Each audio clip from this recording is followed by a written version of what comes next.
सुप्रभात प्यारे बच्चों, मैं आप सबका इस वीडियो क्लास में स्वागत करती हूँ। बच्चों, पूर्व के वीडियो में हम लोगों ने भारतेंदु हरिश्चंद्र जी द्वारा रचित यमुना छवि से 2 पद का अध्ययन किए थे।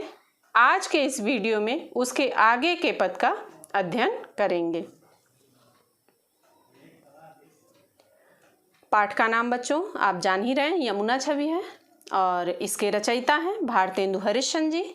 इसका संदर्भ है बच्चों, प्रस्तुत पद हिंदी साहित्य के युग निर्माता कविवर भारतेंदु हरिश्चंद्र जी द्वारा लिखित नाटिका श्री चंद्रावली से हमारी पाठ्य पुस्तक हिंदी में संकलित यमुना छवि शीर्षक कविता से उद्धृत है। तीसरा पद है बच्चों, परत चंद्र प्रतिबिंब कहूँ जल मधि चमकायो, लोल लहर लहि नचत कहूँ कबहु सोई मन भायो। मनु हरि दर्शन हेतु चंद्र जल बसंत सुहायो, कै तरंग कर मुकुर लिए शोभित छवि छायो। कै रास रमन में हरि मुकुट आभा जल दिखरात है, कै जल उर हरि मूरति बसति ता प्रतिबिंब लखात है। इसका प्रसंग है बच्चों, प्रस्तुत पद में यमुना के जल में पड़ते चंद्रमा के चंचल प्रतिबिंब का कवि ने मोहक चित्रण किया है। कवि कहते हैं कि परत चंद्र प्रतिबिंब कहूँ जलमधि चमकायो। चंद्रमा का प्रतिबिंब यमुना के जल के मध्य में चमक रहा है। लोल लहर लहि नचत कबहु सोई मन भायो। और जब कभी यमुना के जल में चंचल लहरें उठती हैं, तब उन लहरों के साथ मचलता चंद्रमा लहि नचत नृत्य करता सा प्रतीत होता है। मनु हरि दर्शन हेतु चंद्र जल बसंत सुहायो। चंद्रमा की मन को हरने वाली वह छवि ऐसी लगती है मानो जल में निवास करने वाले नारायण अर्थात विष्णु के दर्शन के लिए वह भी अर्थात चंद्रमा भी जल में उतर आया है, अथवा चंद्रमा यह सोचकर यमुना के जल में आ बसा है कि जब भगवान श्री कृष्ण यमुना के किनारे रास रचाने या यमुना में स्नान करने के लिए आएंगे, तब उसको उनके अनुपम रूप सौंदर्य के दर्शन अत्यंत सरलता से हो जाएंगे। कै तरंग कर मुकुर लिए शोभित छवि छायो।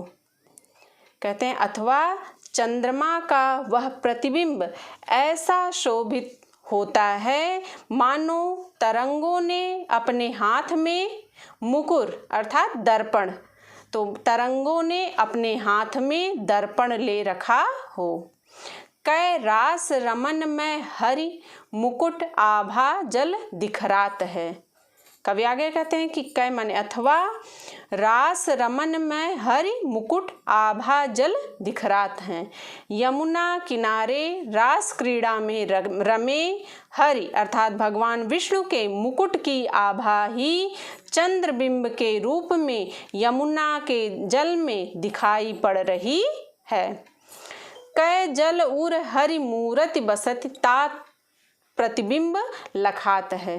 कहते हैं कि अथवा वह प्रतिबिंब ऐसा सुशोभित हो रहा है मानो यमुना के हृदय में भगवान श्री कृष्ण की मूर्ति बसी हुई है और यमुना के जल में उसी का प्रतिबिंब लखात है अर्थात दिखाई पड़ रहा है।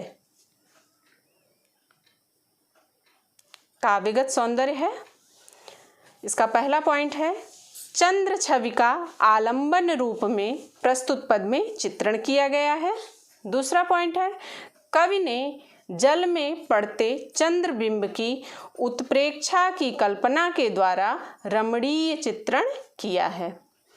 भाषा यहाँ ब्रज भाषा का प्रयोग है। शैली मुक्तक काव्य शैली है। छंद छप्पय रस श्रृंगार रस है, अलंकार अनुप्रास उत्प्रेक्षा एवं मानवीकरण अलंकार है, गुण माधुर्य गुण है, शब्द शक्ति लक्षणा शब्द शक्ति का प्रयोग किया गया है। अब चौथा पद पढ़ेंगे बच्चों हम लोग। कबहु होत सत चंद कबहु प्रगटत दुरिभाजत, पवन गवन बस बिंब रूप जल में बहु साजत, मनु शशि भर अनुराग जमुन जल लोटत डोलय, कै तरंग की डोर हिंडोरन करत कलोलय, कै बाल गुड़ी नभ में उड़ी सोहत इत उत धावती, कै अवगाहत डोलत को ब्रज रमणी जल आवती। इसका प्रसंग है बच्चों, प्रस्तुत पद में हवा से हिलते यमुना जल में डोलते चंद्रबिंब का कवि ने सुंदर चित्रण किया है। कवि लिखते हैं कि कबहु होत सत चंद कबहु प्रगटत दुर्भाजत, हवा के चलने के कारण पानी में चंद्रमा की परछाई अनेक रूप धारण करती है। कभी चंद्रमा सतचंद, कभी चंद्रमा सैकड़ों की संख्या में दिखाई देता है, कबहु प्रगटत दुर्भाजत, और कभी वह छिप जाता है।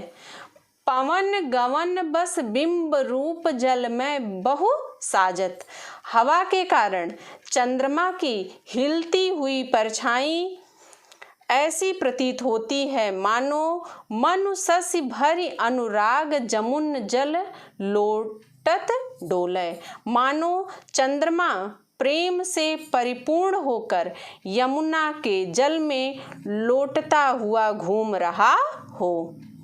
कै तरंग की डोर हिंडोरन करत कलोलय, कवि कहते हैं कि अथवा कै का अर्थ है यहाँ पर अथवा तरंग की डोर हिंडोरन करत कलोलय, अथवा तरंग रूपी डोर अर्थात रस्सियों के कारण हिंडोले में गतिशील हो रहा हो।